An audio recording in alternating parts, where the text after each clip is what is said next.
কামৰূপৰ শিঙিমাৰীত সন্ধানহীন দুই ছাত্ৰী বহিৰাজ্যত উদ্ধাৰ। হাৰিয়ানা আৰু বিহাৰৰ বেগুচৰাইৰ পৰা উদ্ধাৰ হৈছে ছাত্ৰী দুগৰাকী। ৩ মে'ৰ পৰা কামৰূপৰ শিঙিমাৰীত বিদ্যালয়লৈ যোৱাৰ পথৰ পৰা সন্ধানহীন হৈছিল ৯ম শ্ৰেণীৰ দুই ছাত্ৰী। দদৰা আৰক্ষী চকীৰ ভাৰপ্ৰাপ্ত আৰক্ষী বিষয়া ৰিজুমণি বাইঠাঙৰ নেতৃত্বত যোৱা আৰক্ষীৰ এটা দলে হাৰিয়ানা আৰু বিহাৰৰ পৰা উদ্ধাৰ কৰে নিৰুদ্দিষ্ট দুই ছাত্ৰীক। খবৰ মতে ইনষ্টাগ্ৰামৰ জৰিয়তে চিনাকি হৈ বিহাৰৰ ৰণক কুমাৰ নামৰ কিশোৰৰ সৈতে প্ৰেম হৈছিল এগৰাকী ছাত্ৰীৰ, যাৰ বাবে সম্পৰ্কীয় দুই ছাত্ৰী ৰেলেৰে বিহাৰৰ বেগুচৰাই পাইছিল। সম্প্ৰতি দদৰা আৰক্ষীয়ে ৰণক কুমাৰ নামৰ বিহাৰৰ যুৱকজনক গ্ৰেপ্তাৰ কৰাৰ লগতে ছাত্ৰী দুগৰাকীক নিজৰ জিম্মাত ৰাখে। পৰিয়ালৰ এজাহাৰৰ ভিত্তিত দদৰা আৰক্ষীয়ে তদন্ত চলাই কম সময়ৰ ভিতৰত ছাত্ৰী দুগৰাকীক উদ্ধাৰ কৰা কাৰ্যক ৰাইজে প্ৰশংসা কৰে। যোৱা ৩ মে'ত শিঙিমাৰীৰ দুজনী ছোৱালী, এজনী হ'ল দেউতাকৰ নাম বিপুল বৰ্মন আৰু এজনৰ দেউতাকৰ নাম নৰেন বৰ্মন। দুয়োটাৰে ছোৱালী দুজনী স্কুলত আহোঁ বুলি কৈ দুইজনী ভনীয়েক, খুৰা ককায়েকৰ ল'ৰা, ককায়েকৰ ছোৱালী আৰু মানে ভায়েকৰ ছোৱালী, মানে স্কুলত আহিম বুলি কৈ দুইজনী নিৰুদ্দেশ হয়। ৩ তাৰিখৰ পৰা আমাৰ দদৰা আৰক্ষী চকী অনুসন্ধান চলাই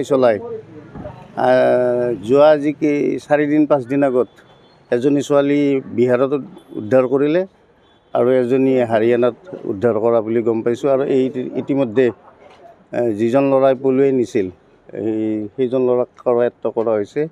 গতিকে মই দদৰা আৰক্ষী চকীৰ প্ৰশাসনক ধন্যবাদ জনাইছোঁ, বাইদেউকো মই ধন্যবাদ জনাইছোঁ এইটো সফলতাৰ বাবে। যেন এনেকুৱা মানে ঘটনাবিলাকত যাতে সুদৃষ্টি ৰাখে, চোকা দৃষ্টি ৰাখে, তাৰ বাবে কামনা কৰি মই কিবা ইনষ্টাগ্ৰামত ছোৱালী এজনী আৰু তাৰে ল'ৰা এজন কিবা প্ৰেম হৈছিল, সেই হিচাপত এজনীক বান্ধৱী এইজনীকো লৈ গৈছিল। বয়সটো হোৱা নাই, প্ৰায় ১৪ বছৰ ১৩ বছৰ এনেকুৱাই হৈছিল।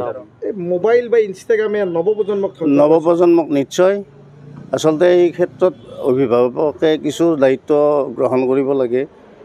তেওঁ যেতিয়ালৈকে মানে সমপৰ্যায়ৰ মানে বয়সটো নাহে তেতিয়ালৈকে এই মোবাইল বোলা বস্তুটো দিব নালাগে। আৰু মোবাইলে শিক্ষাক মানে যদি ভাল লক্ষণ কৰে শিক্ষাক আগুৱাই নিব পাৰে, আৰু যদি বেয়া দৃষ্টিৰে মানে সি মোবাইল ব্যৱহাৰ কৰে মানুহজনক ধ্বংস কৰিব পাৰে। গতিকে সেই ক্ষেত্ৰত যিবিলাক কম বয়সীয়া মানে ল'ৰা ছোৱালী, অকল ছোৱালীৰ ক্ষেত্ৰতে নহয় ল'ৰাৰ ক্ষেত্ৰতো যাতে মোবাইল দিওঁতে গৃহস্থই মানে এই বয়সটো চাই যাতে যাকে তাকে তেওঁৰ পৰিয়ালৰ যে এইটো গৌৰৱ কৰিব নালাগে অভিভাৱকে যে মোৰ আপাটোই বা মোৰ ছোৱালীটোৱে চব জানে মোবাইলৰ বিখ্যাত। এই ক্ষেত্ৰত আচলতে এই গৌৰৱ মাৰা কথাটো কৈ নিশ্চয় মোবাইলে তেওঁলোকৰ এইটো হেৰি কৰি দিছে। কাৰণ ছোৱালী মানুহ তেওঁলোক ১৩-১৪ বছৰ বয়সতে আচলতে তেওঁলোকে এই বিষয়টোত ভাবিবই নালাগে। তেওঁলোকে আচলতে শিক্ষাৰ হেৰি কৰিব লাগিছিল। আৰু তেওঁলোকৰ মগজুত এতিয়ালৈকে ঢুকি পোৱা নাই ছোৱালী দুজনী যাই তাত বিহাৰত মানে থাকিব পাৰিলে হয় নে নোৱাৰিলে হয়, নে তেওঁলোকৰ কেইদিনমান পিছত নে মৃতদেহে উদ্ধাৰ হ'লে, তেওঁলোকে সেইটোও ভাবিব পৰা তেওঁলোকৰ অৱস্থা আহি পোৱা নাই। গতিকে দদৰা থানাক মই মোৰ ফালৰ পৰা ধন্যবাদ জনাইছোঁ। প্ৰশাসনেও এইবিলাক ক্ষেত্ৰত যাতে চোকা নজৰ ৰাখে তাৰ কাৰণে কামনা কৰি মই মোৰ বক্তব্য সামৰণি মাৰিছোঁ। আমিন গাঁৱৰ পৰা নয়ন দাসৰ ৰিপৰ্ট, এনি ভাৰত 24।